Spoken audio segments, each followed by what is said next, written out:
from an undisclosed location under a farm pond somewhere in the Midwest. Your host is Jim Crowley. This is Slickfish Radio.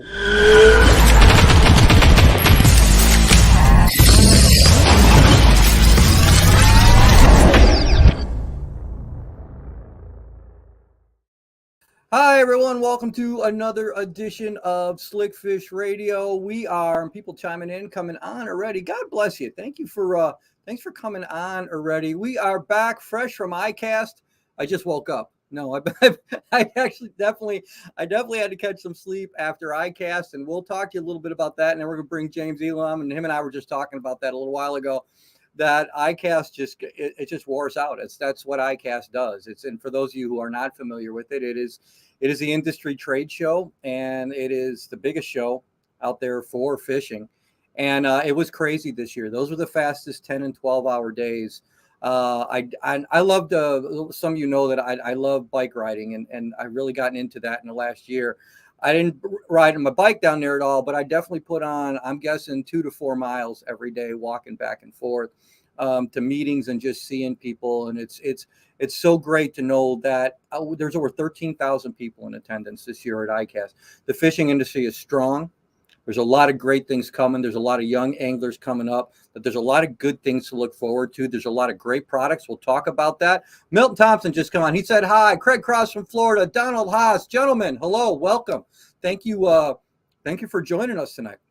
And yeah, ICAST was actually wonderful. I want to thank the people. And first of all, I got to congratulate. I was so thrilled. 3 of the companies that I am fortunate enough to partner with, American Tackle, Blackfish Gear, and VMC Hooks, all won in their respective categories. And the first time ever, a component company won Best of Show at ICAST. And that was American Tackle. Been part of that family for a long time now. I'm so proud of all those guys. It was pretty emotional time for them. They've worked almost 10 years on that compressed handle system, the Suka 2. It weighs an ounce. You'll be seeing me build live with that either later this year or early next year. It's absolutely incredible what it's going to do for fishing rods and the component industry.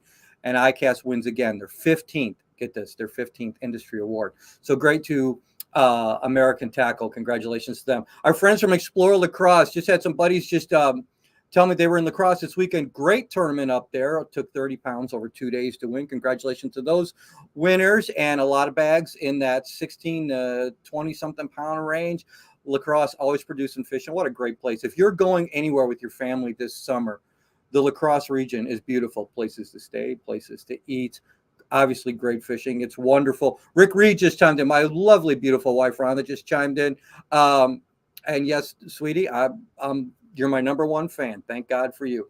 Shields in Springfield, Illinois. Actually going to be making a trip down there probably next week again. Always a great place to go. It's another great, if you're in Illinois, a great family destination because a big Ferris wheel, the saltwater tank, everything in the outdoors. Shields has absolutely great employees there, and they're a great place. Our friends at Cast King, we'll be talking about the new iReel that Cast King launched at ICAST. Big buzz on that reel, and there's a lot of people, even competitors, stopping in the booth checking out this new technology from Cast King. And a great show as well for Dakota Lithium. We are powered by them, and we are so fortunate to have them on as well. So 11-year warranty, one of the best in the business. That is Dakota Lithium. So a little bit about ICAST. We saw a lot of great things. We'll be talking to James Elam. We'll bring him on here in a minute. A lot of great things. There was over 1,000 entries in a new product section. And so some of you saw I did some lives on both Facebook and Instagram and showed you some of those things. There are a lot of great products out there, and we'll be doing some more stuff. We're going to be having some more people on from ICAST in the coming weeks just to try to fill you in on some of the new stuff that is coming out there. Before we bring James on, I also want to let you know that for those of you watching my show, Jim Crowley Outdoors on Wired to Fish, I think we're on like 9 different streaming channels. Season 1 is now available on YouTube. So if you would please go to my YouTube channel, which is just Jim Crowley Outdoors on YouTube.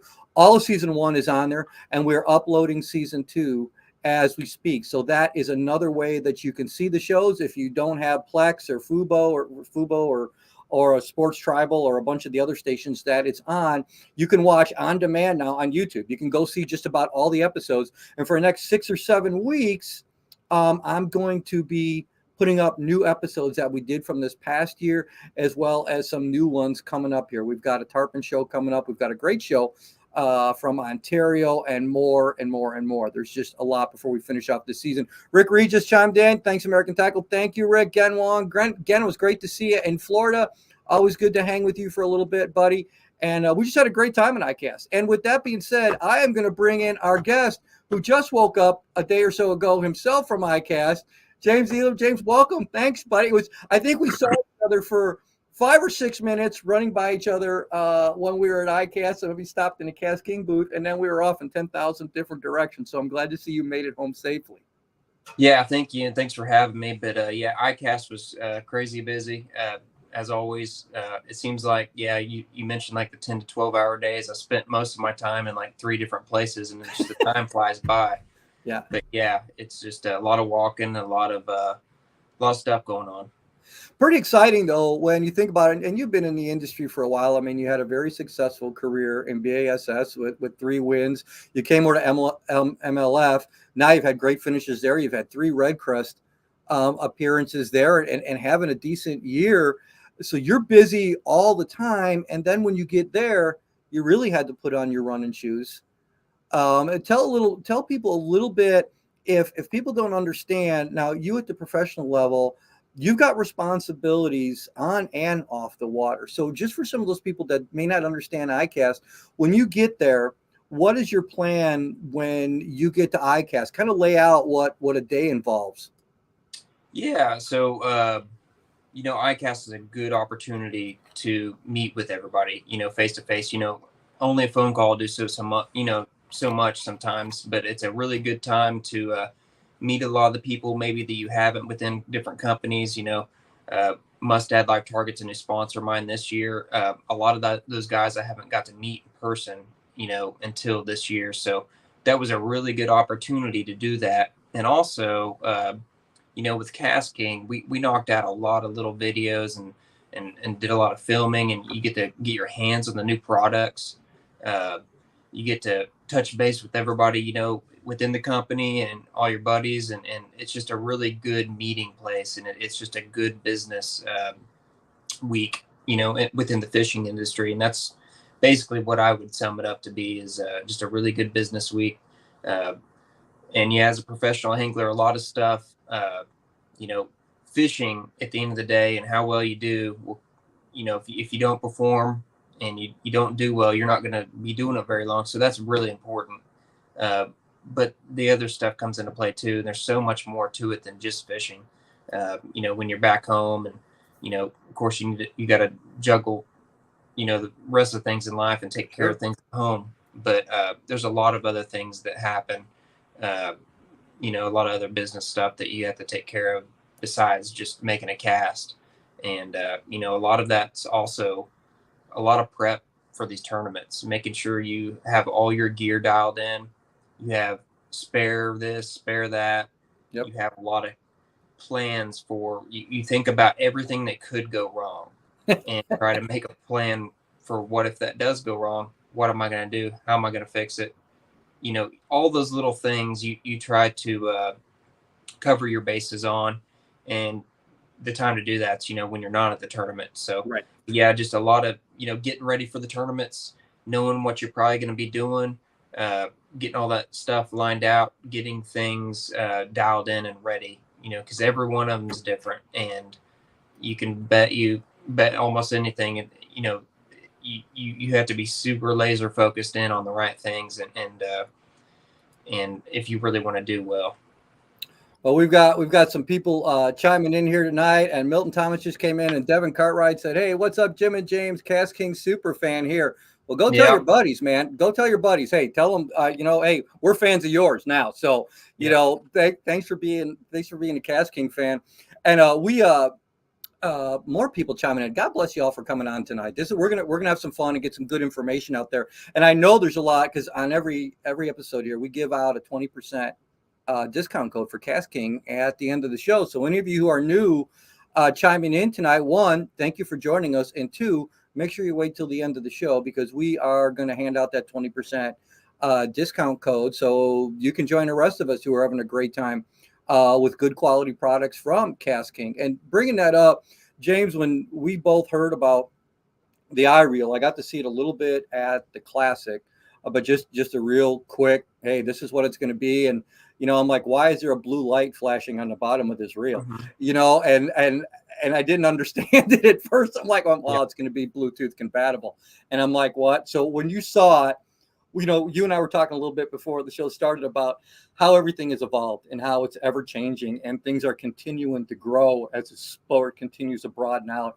What was your first thoughts when you saw the iReel? Because it blew me away. I really had to take it in for a second. What were you thinking when you first saw it? Well, yeah. So just like you, it blows you away because the first time I saw it was at Lake St. Clair, probably like 2 weeks before ICAST. And it's not like there's just one or two things that this reel does. It collects so much data, and it's just like, boom, they threw it all into a reel instead of just like, coming out with a reel that just measures how far you cast or just one little thing. It does all these different things like your retrieve speed, how hard you cast, how far you cast, all those little things. It collects all that data, and just for that to all be packed into a reel that throws very, very well and has a good drag and all those things is just really pretty special. And I got to throw it, for the first time on the water. The on the water day before ICAST actually starts, the show actually starts, and man, just besides all the data that it collects and the Bluetooth, it throws really well, and it's a very good reel. It's like a 7-to-1 ratio. I think they plan on maybe adding a few more ratios to that lineup, but it's just a very good all around reel that handles just about any technique, I would say, that you want to do. Casts really well, casts very far. It's really hard to backlash with the brake system that's got in it. It's got a proven Cast King brake system. Sure. And it's also got a magnetic dial on the side that you can make slight adjustments with. So besides all the features that it offers, it's an outstanding reel. Yeah, and you don't even have to use all those features that are on there. It's a fantastic reel. I mean, it's got a compressed carbon fiber side, so the reel is extremely light. I think it comes in at like a little bit over 6 ounces or something like that, maybe 7 tops. But it's built really, really well. It's got an incredible finish on it, and the reel by itself is great. You put all that other stuff in there. So the only thing that I thought they could put on there is they should have some kind of gag reel in there when you make a backlash, and it makes fun of you because it does about everything. It does about everything else on there, but order you a cheeseburger or a cup of coffee or something. There's so much. It will tell you the depth of your lure, the speed of your lure, the speed of your retrieve. When you put line on, it will also record how much line you put on. So if you have an identical reel, I thought that was pretty cool because we're always guessing. Or I maybe you don't, but I do. I'm like, how much line do I need to put? And that reel will actually tell you, so you can record that data. There's so much stuff that reel can do. And going back to what you said before about meeting people you haven't met before in person, and that's why ICAST is so important, is meeting a couple of people from Cast King that I just talked to on the phone before, and actually getting to place a face with a name. There's still a lot to be said for in-person communication, and you're working as a team. I mean, basically, when you think about it, you and I are on the same team in certain aspects, and it's important that we know those people and we can share that information because it hopefully the goal is to make it better for all the other anglers out there. And I will say, and you've been in this sport a long time, I would say that Cast King is one of those companies that I've never seen a company that has so many different reels with so many different gear ratios that now I can really feel comfortable matching the technique specifically that I want with the gear ratio reel that I want to use. And I know with all the different techniques that you use, there's probably things like, hey, you know what? They make a reel for that. Do you feel that way as well? Absolutely. I utilize, several different ones, the Bassinator Elite, the Mega Jaws.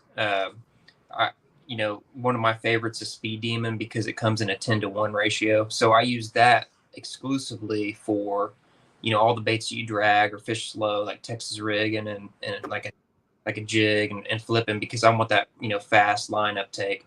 And, when I go to punching and throwing a frog, I really gravitate towards, the deadbolt, Sure.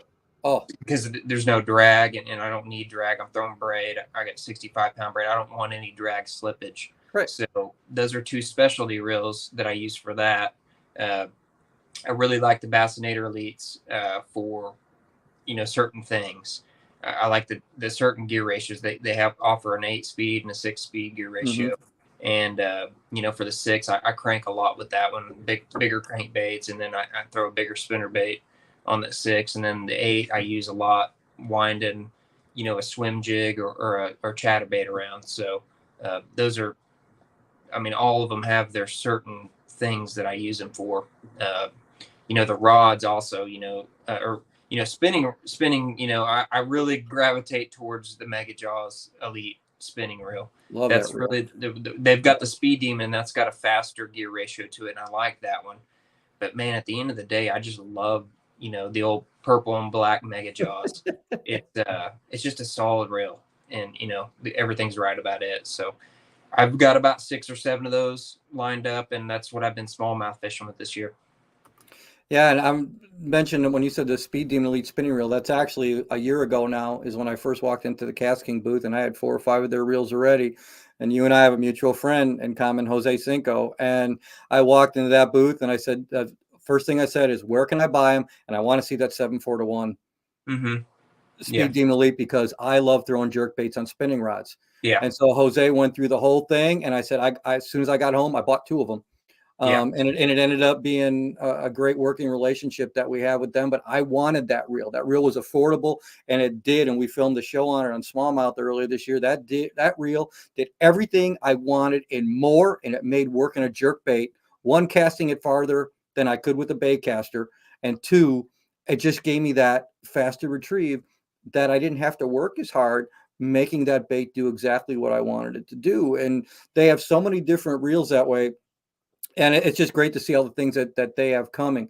Now, I got to mention this because I told you this a little while ago, but I think you have one of the coolest sponsors in the whole industry. And it's Daylight Donuts. Dude, anybody who can have a donut sponsor, if you get somebody for coffee, the rest of your mornings are set, dude. That's right.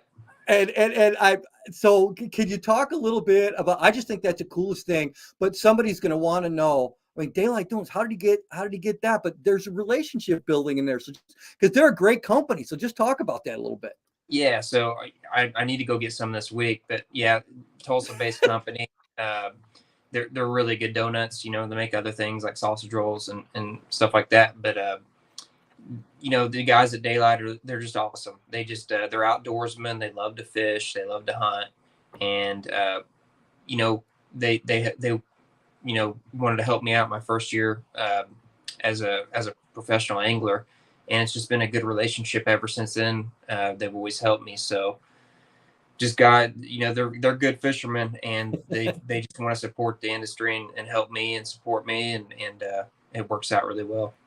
You guys heard that. As anglers, we all know that we are very supportive of those who support us. So anybody listening in the area, Daylight Donuts supports James. They support our industry, and they are what we are. They fish and they hunt, and I just think it's great. And kudos for Daylight Donuts, not only hopping on in the industry, but hopping on with a good guy. And I just think that's absolutely awesome. Hey, I want to do this. We're going to take a little bit of a break, and James, we come back. I want to talk more about your fishing and plans ahead.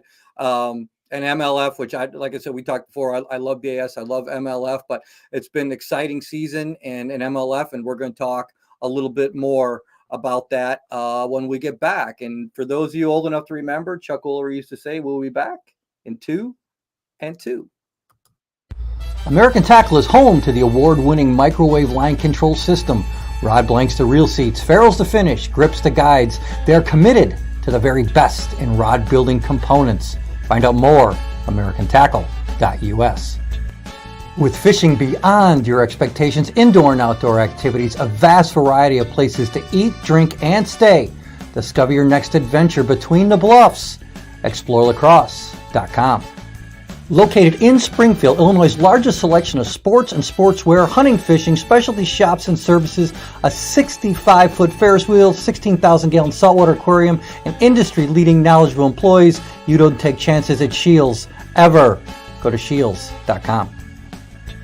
Achieving affordable innovation through novel concepts and in-house ingenious designs. ICAST King cost-effective e-commerce practices directly market to consumers, cutting costs by 30% or more on average. Affordable innovation, superior quality. ICASTKing.com. Believing quality is measured by lifespan and harnessing their unique chemistry and engineering know-how. Dakota Lithium lasts 4 times longer, powering your passion with an 11-year warranty. Find out more at DakotaLithium.com. Slick Fish Radio with Jim Crowley can be seen and heard on Roku, Fire TV, Spotify, Amazon Music, and iTunes. There we go. Come here. Get in here. Yeah. Nice fish right there. Hi, I'm Jim Crowley. Make sure you catch my show, Jim Crowley Outdoors, Monday to Friday, 2 p.m. Pacific Standard Time and 4 p.m. Central Standard Time, exclusively on Wired to Fish TV. Look for Jim Crowley Outdoors on Wired to Fish TV on free ad-supported streaming TV, including Plex, that can be downloaded in the App Store at Apple TV, Roku, Samsung, and others. Hey, we are back with my special guest, James Elam. And James, thanks again for being on the show. Glad to have you here and glad to get to talk to you a little bit more. Now, hey, you know, everybody has I shouldn't say everybody, but most anglers have a technique that is their favorite. And what are some things that you lean toward when you're going to different tournaments? You fish all across the country. What are some of the techniques that you lean toward that are your favorites for locating fish, or at least giving you an idea about, hey, I think this is what's going on? Really, I would say, you know, with me, I try to find some kind of bait, a moving bait that will generate bites so you can find fish and find pods of fish. You know, I'm always moving around on forward-facing sonar looking for, you know, groups of fish and you know, patterns and stuff like that. And, you know, things that are going on and trends. And, you know, there's always patterns and there's always spots. And, you know, when you get on a pattern, you want to find the most special spot, you know, within that pattern that you can find. But usually I'm trying to move around and throw a moving bait, whether that be like a lot of times it's a chatterbait or a crankbait. I'm kind of a crankbait nut. I've got crankbait sitting right here next to my desk. Probably taking inventory and making sure I got everything I need. I was going to say that might be an issue, especially when going to make the bed, but just saying. Hey, it's my job. That's right. That's right. But man, I really, you know, you can tell when they're not biting moving baits. You need to slow down and you drag a drop shot around or whatever. And you got to know when to do that. But if they're eating something in practice, especially where I can cover ground and move around, I'm going to do that because you can just collect so much more data, you know, during the day and cover so much more ground. So it's really important to be able to dial in on some kind of moving bait. But yeah, I love to crank. If I can catch them on a crankbait, whether that be, you know, a square bill or medium diver or deep diver, that's what I'm going to try to do. Or wind a chatterbait, you know, around grassy lakes and stuff like that. I'm going to do that a lot. But at the end of the day, I have no really dialed in favorite way to fish. I like to try to do it all. And I try to do whatever I think it's going to, you know, the main things to target the winning fish in the certain places we're at. You know, for smallmouth fishing, I'm going to really lean on drop shotting a lot and cranking and things like that catch smallmouth, you know, proven stuff, because at the end of the day, there's only so many things that usually prevail to win a tournament. And a lot of times it's all about finding them and, you know, that spot. And once you find them, you can catch them on a lot of different things, you know, but there's just certain things that are proven on different fisheries. And I really try to key in on those things. Now, what would be the time? Okay, so they're throwing a crankbait around. When would be just to explain to people a little bit more, you think you got an area or you're not sure, when would you switch to, because I notice a lot more anglers talking about drop shot a lot of times. Now, would it be a power shot? Now, obviously in smallmouth, it's not going to be a power shot. It's going to be more of a lighter line type thing. But do you have a certain time, or it just depends on the conditions where you go, you know what, I probably should drag a drop shot through this area? Like what kind of areas would those be if you're fishing for smallmouth and you're cranking and something just keys you in? What would be one of the first things that you would say, hey, maybe I should drag a drop shot through here? Yeah, when you're, I mean, say you're what, on Mille Lacs or St. Clair, and you're cranking some smallmouth, and you find a good little area where you get 3 to 4 or 5 bites. There's a concentration of fish there, and before you ever leave, you have got to clean it up with a drop shot, and it's really likely that you'll catch probably more once you find that little wad of fish on a drop shot. But you found them maybe because of crankbait, and it's just a really good way to target fish, put it right in front of them. With forward-facing sonar, I use Lowrance active target. You can see fish and pitch right to them, and 90% of the time, most of the time, they're going to bite a drop shot. Yeah. They're going to follow it down to the bottom, or you're going to put it right on them, and they're going to go and look at it, and they see it coming. It's just really effective. They won't always, it's not like a 90% they're always going to hit a crankbait or a moving bait, but it seems like a lot more. If you put a drop shot in front of one of those smallmouth, they're going to eat it. Yeah, it's almost like when I've seen very, very, very, very few times. Matter of fact, I can count it on one hand with a couple fingers left over, if you have the right water clarity, where they won't hit a small black hair jig. Yeah. And, it's almost like no other way to say it. It's like crack the smallmouth. And drop shot and drop shot is about the same way. Now, you don't have to give away all your stuff, but is there a certain worm? Do you like throwing a little craw on a drop shot? Do you switch off? Have you found one thing that, hey, this is like one of my number one baits for a drop shot? Man, I don't have really any one favorite thing. I throw a lot of different stuff. Sometimes, it's got something to do with matching the forage, or a lot of times it does. Sometimes they get on. You just got to understand smallmouth and what they're eating, and find out what they're eating as fast as you can. And I was at a tournament a few years ago at Champlain, and they were eating alewives, but there were a lot of yellow perch around, and I could catch them on both alewive baits and yellow perch type of stuff. I was catching a ton of yellow perch, but the yellow perch and the smallmouth are falling around the alewives, and I was catching them just on little worms that look like a yellow perch, and I was also catching them on a small swim bait. So I was kind of doing the 1-2 punch, and there's times I've been at Mille Lacs when they're eating crawdads, and cranking them on a crawdad crankbait and catching them on a Ned rig.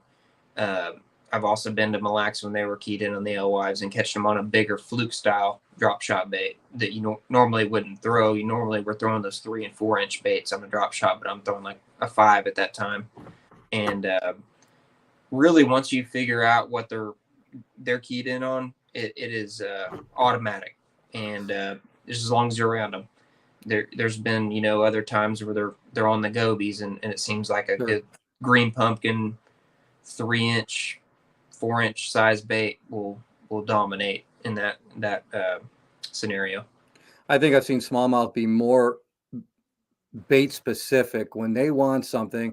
I was telling you a story the other day about they were eating those rusty crayfish, and I could have thrown every crankbait I had in my box, and we tried. If it wasn't red, they were not. And I was like, they were just, and we did it on purpose in the same area and threw they wouldn't touch it. As soon as you put that red crankbait back on, they did it. Now we've got some questions for you here. Jim Sarsfield came on and he says, how much does electronics play into your fishing technique? And I'm going to second that with a comment from Rick Reed here. Says, do you think live scope can be a good tool or bad tool? We knew we were going to be asked this, to depend on in tournaments. Old ways of fishing seem to be the way still to fish. Maybe you have a different outlook, struggling to put the money out for live scope. So there you go, electronics. And what's your opinion that for you, what they've asked? They definitely help. I rely on them a lot. I'm kind of an old school structure. My favorite way, going back to my favorite way to fish is it's definitely finding structure offshore, fishing deeper, and whether that be I love spring and fall fishing, but middle of the winter and the middle of the summer, I tend to do better when they're off the bank, maybe even early fall.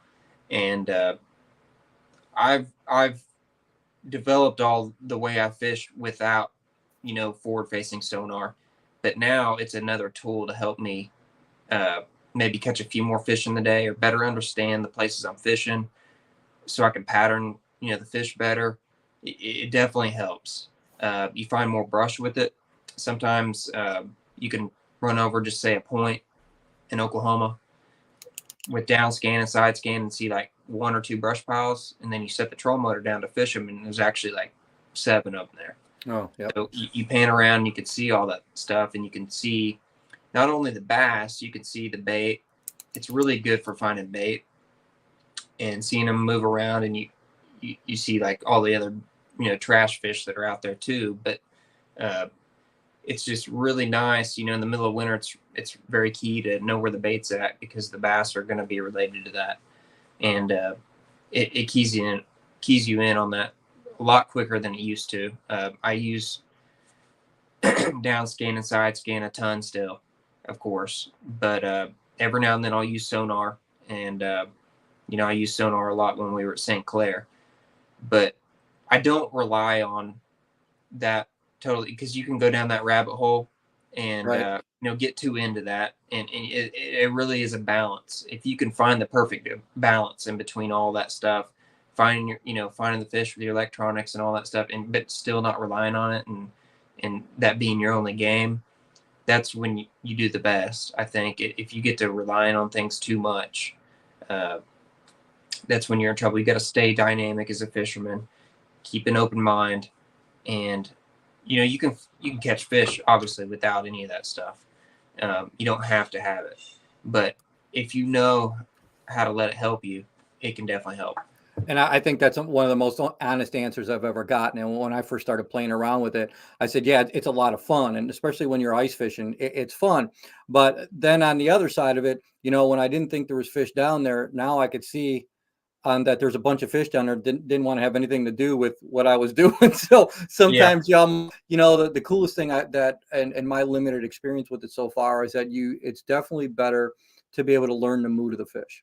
And and the more time that I get to spend with it, I'm sure I'll see that. And I love what you said. A couple things that you said on that is, one, that you don't need it to catch fish. You can still catch fish. Your instincts still come into play. But using it as a tool, it's what everything that comes out with. And, you hear people say, well, I like it or I don't like it. I don't know how you like or don't like something that's a tool. It's an object. If you don't like it, don't use it. If you're at the highest level of competition where you are, everything that you get better with is obviously going to put more of the odds in your favor to be successful. And it'd be crazy if you didn't use it. Now, can people still go out and catch fish on whatever? Sure, they can. This is just going to be another tool, and I'm sure it's going to develop and even be more successful than it is. But I love what you said about that. Can people still catch fish without it? Yes, they can. It just depends how much you want to do or don't do. It doesn't make you any less or any different of a kind of fisherman than you do it. It's another tool. And I think you're probably still, everybody who's got it now, I think it's still a learning process. It's got to be a learning curve when you go out, especially when something this big that has changed everything, isn't it? It is. And, active target got better this year. It got a little bit stronger, a little bit crisper, and a little bit sharper. So just even kind of getting used to that was a little bit of a deal for me this year, because it got, I'm seeing more now. And it's just, it's just something in certain tournaments, it's the only game in town, right? Sure. It's right. all about that. And if you can go out and be the guy that uses it the best, it's probably the guy that's going to win. Some tournaments, it doesn't matter that much, right. But a lot of times it helps you some way or somehow. I mean, even just seeing grass or panning over on a shallow water tournament, just panning over to a stump and you can see fish on it. And I mean, I've had, when we fished Lake Fork, that was a big deal. Mm-hmm. And it's a handy little tool for sure.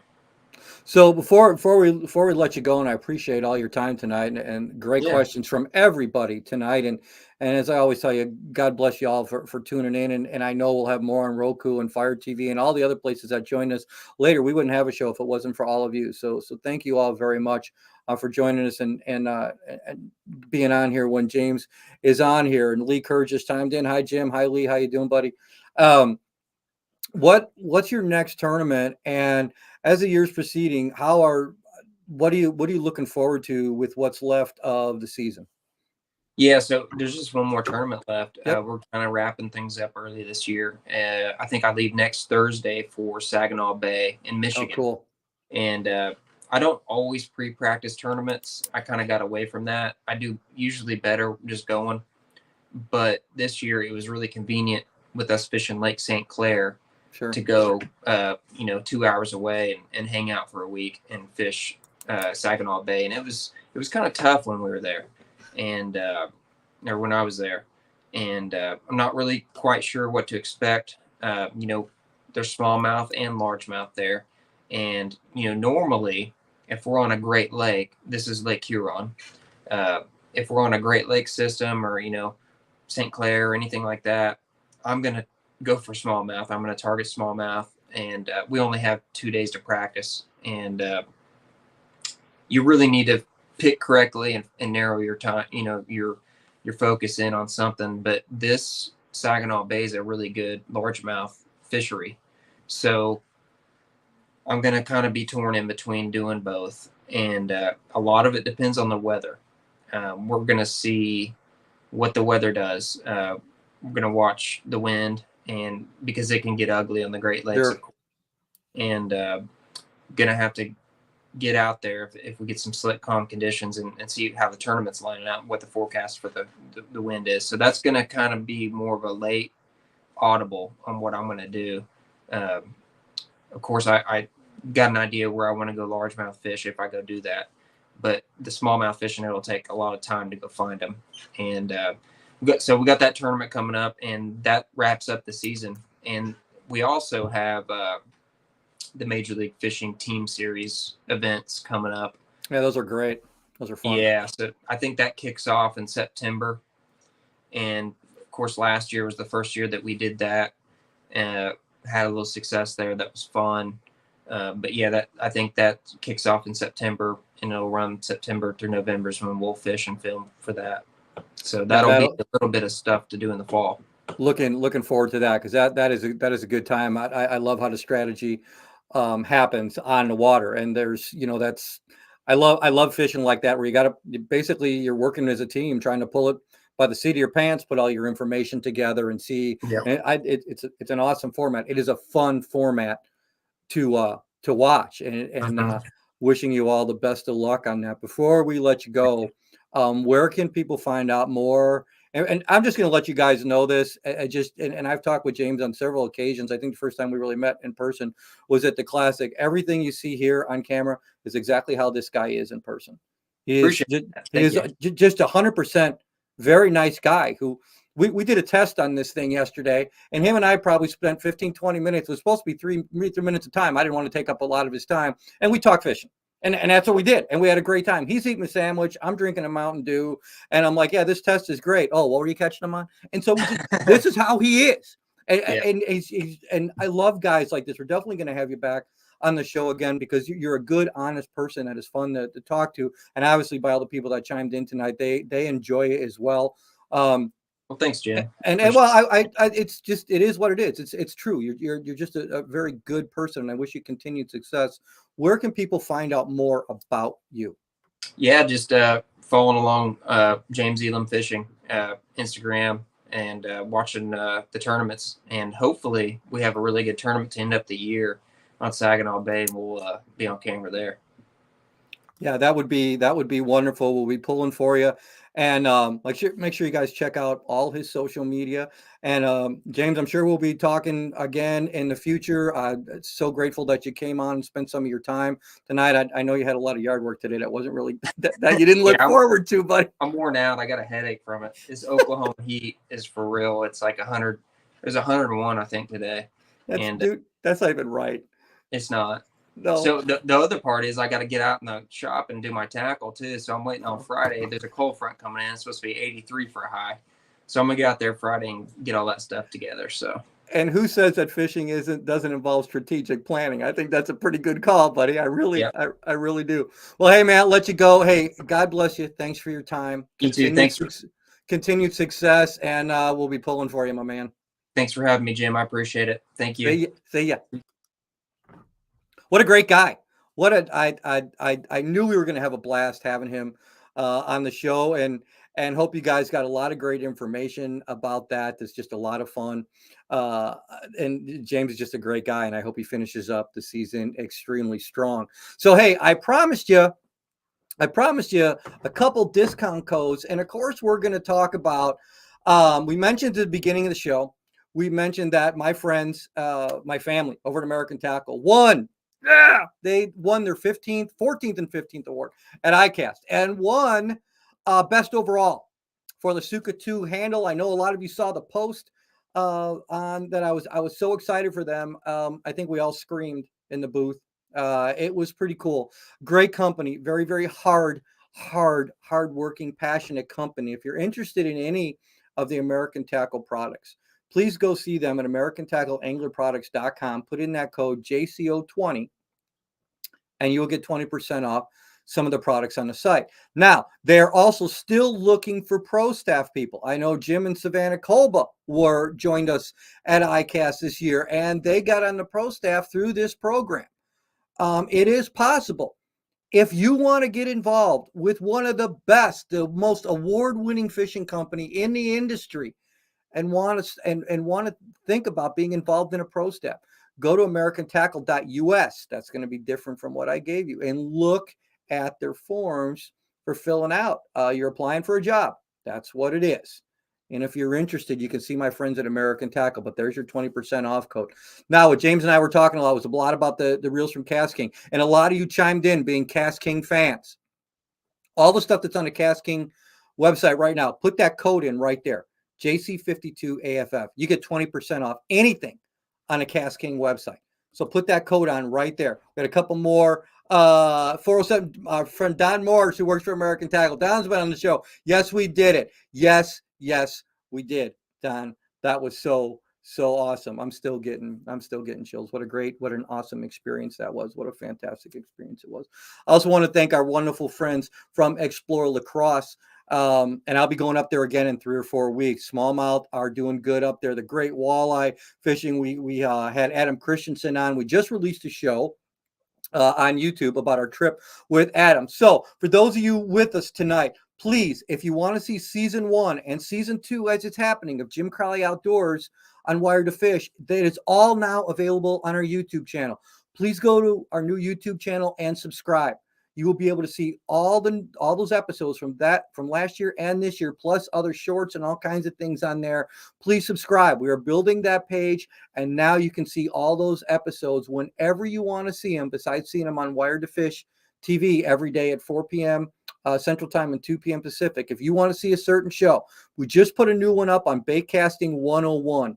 Look for that for season 1. I had a lot of people ask me about that episode. It is up now. Go to Jim Crowley Outdoors on YouTube and check out those new episodes. We go over tackle. We go over how to build different lures, how to build rods. You can stop those episodes and go back and look at everything that we did. You can do it basically on demand now on YouTube. Please go and check out the show and subscribe. Leave your comments. Love to have you.